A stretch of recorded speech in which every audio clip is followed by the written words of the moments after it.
അസ്സലാമു അലൈക്കും വറഹ്മത്തുള്ളാഹി തആല വബറകാതുഹു. അൽഹംദുലില്ലാഹ്. പ്രിയ സുഹൃത്തുക്കളെ, ഇന്ന് ഞാൻ നിങ്ങൾക്ക് വളരെ പ്രധാനപ്പെട്ട ഒരു അമൽ പറഞ്ഞു തരാം. ഈ ഭൂമിയിൽ എല്ലാവർക്കും ആഗ്രഹങ്ങൾ നിറവേറാനുണ്ടാവും, ആവശ്യങ്ങൾ പൂർത്തീകരിക്കാനുണ്ടാവും.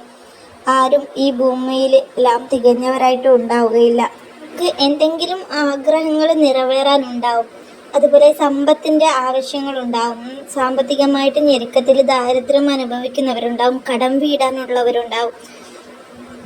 അസുഖങ്ങൾ വന്ന് ബുദ്ധിമുട്ടുന്നവരുണ്ടാവും. കുട്ടികളില്ലാതെ ബുദ്ധിമുട്ടുന്നവരുണ്ടാവും. എന്തുമാവട്ടെ, നമുക്ക് ഈ ദുൽഹിജ്ജ മാസത്തിൽ ആദ്യ 10 ദിവസങ്ങളിൽ അറഫാ ദിനത്തോട് കൂടിയിട്ട് നമുക്ക് ദുആ ചെയ്യാം അള്ളാഹുവിനോട്. അതുകൊണ്ട് ഇന്ന് മുതൽ നിങ്ങൾ ദുൽഹിജ്ജയുടെ ആ ഒരു അറഫാ ദിനത്തിൻ്റെ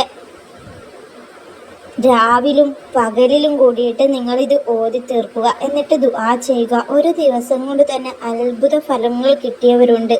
നിങ്ങൾ ദുൽഹിജ്ജ 9 എപ്പോഴാണ് വരുന്നത്? ദുൽഹിജ്ജ 8 കഴിയുന്നതോടെ ദുൽഹിജ്ജ 8ൻ്റെ അന്ന് വൈകുന്നേരം മഗ്‌രിബിന് ശേഷം മുതൽ നിങ്ങൾ ഓതാൻ തുടങ്ങിയാൽ മതി. പിറ്റീട് അറഫാ ദിവസം ദുൽഹിജ്ജ 9ൻ്റെ ആ ഒരു നോമ്പൊക്കെ നോറ്റ് അതിൻ്റെ മഗ്‌രിബോട് കൂടി നിങ്ങൾ ഓതി തീർക്കുക. എന്നിട്ട് ദുആ ചെയ്യുക. നിങ്ങൾ ഓതേണ്ടത്, നിങ്ങൾക്ക് പൂർണ്ണമായിട്ടും അള്ളാഹുവിൽ വിശ്വാസം വേണം. അള്ളാഹു എൻ്റെ ദുആ സ്വീകരിക്കും. ആ ഒരു ദിവസത്തിൻ്റെ പോരിശയും നിങ്ങൾ മനസ്സിൽ കൊണ്ടുവരണം. എന്നാൽ ഉറപ്പായിട്ട് നിങ്ങളുടെ ആഗ്രഹം നടന്നു കിട്ടും. ദുൽഹിജ്ജ 9ൻ്റെ ആ ഒരു രാവിലും പകലിലും നിങ്ങൾ ഓതേണ്ട സൂറത്താണ് ഫജ്ർ സൂറത്ത്. ഫജ്ർ സൂറത്ത് അറഫ ദിവസം ആകും വരെയും ദുൽഹിജ്ജ മാസം മുഴുവനും ആദ്യ 10ലും ഓതൽ നമുക്ക് വളരെ പ്രാധാന്യമുള്ളതാണ്. നമുക്കതിനെ ഓതിയാൽ നമുക്ക് അള്ളാഹു നമ്മുടെ തെറ്റുകൾ പുറത്തു തരും, ഒരുപാട് പ്രതിഫലങ്ങൾ നമുക്ക് തരും. അതുകൊണ്ട് ഇന്ന് നമ്മൾ ദുൽഹിജ്ജയുടെ ഈ ഒരു 9ാം ദിവസം ഫജ്ർ സൂറത്ത് ഓതുന്നത് നമ്മുടെ ആഗ്രഹങ്ങൾ നിറവേറാനാണ്. അതുകൊണ്ട് ആ ഒരു ഉദ്ദേശം നമ്മുടെ മനസ്സിൽ വേണം. എന്നിട്ട് നിങ്ങൾ ദുൽഹിജ്ജയുടെ ആ ഒരു 9ൻ്റെ രാവിലെ മഗ്‌രിബ് നിസ്കാരത്തിന് ശേഷം 2 റക്അത്ത് ഹാജത്ത് നിസ്കരിക്കുക. നിങ്ങൾ എപ്പോഴാണ് ഓതാൻ തുടങ്ങുന്നത്?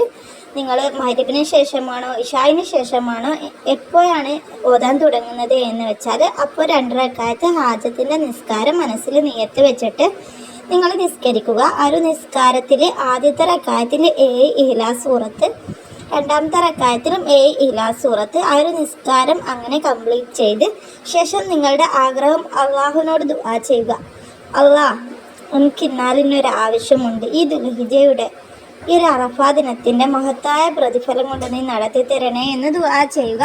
എന്നിട്ട് ആത്മാർത്ഥമായിട്ട് ദുആ ചെയ്യുക. കരയാൻ പറ്റുമെങ്കിൽ കരഞ്ഞുകൊണ്ട് തന്നെ ദുആ ചെയ്യുക. താഴ്മയോടുകൂടി കൈകൾ ഉയർത്തി അള്ളാഹുവിൻ്റെ മുന്നിൽ നമ്മൾ പറയുക. നമ്മുടെ ആവശ്യങ്ങൾ മനസ്സ് തുറന്ന് പറയുക. എന്നിട്ട് നിങ്ങൾ നബിയുടെ മേലെ സ്വലാത്ത് ചൊല്ലി ഇസ്തിഗ്ഫാറൊക്കെ ചൊല്ലിയിട്ട് നിങ്ങൾ ഫജ്ർ സൂറത്ത് ഓതാൻ തുടങ്ങുക. ഒരൊറ്റ ഇരിപ്പിൽ 71 പ്രാവശ്യം നിങ്ങൾക്ക് ഓതാൻ കഴിഞ്ഞെങ്കിൽ അങ്ങനെ ഓതുക. അല്ലെങ്കിൽ കുറച്ചായിട്ട് നിങ്ങൾ അറഫാ ദിനത്തിൻ്റെ അന്ന് നമ്മൾ നോമ്പൊക്കെ നോറ്റ് നോമ്പ് തുറക്കുന്ന ആ ഒരു മഗ്‌രിബിൻ്റെ സമയത്തോടു കൂടി ഓതി തീർത്താൽ മതി. അങ്ങനെയും ഓതാം. 71 പ്രാവശ്യം ഓതി തീർക്കുക. എന്നിട്ട് ശേഷം നബിയുടെ ഹളറത്തിലേക്ക് സ്വലാത്ത് ചൊല്ലുക. അള്ളാഹുവിനോട് ആത്മാർത്ഥമായിട്ട് ദുആ ചെയ്യുക. അറഫാ ദിനത്തിൽ നമ്മൾ ദുആ ചെയ്താൽ നമ്മുടെ ദുആ തട്ടിക്കളയില്ല, അത് ഉറപ്പാണ്. അള്ളാഹു നമുക്ക് വൈകിയാലും അതിനുള്ള പ്രതിഫലം തരും, അല്ലെങ്കിൽ അടുത്ത് തന്നെ തരും ഇൻഷാ അല്ലാഹ്.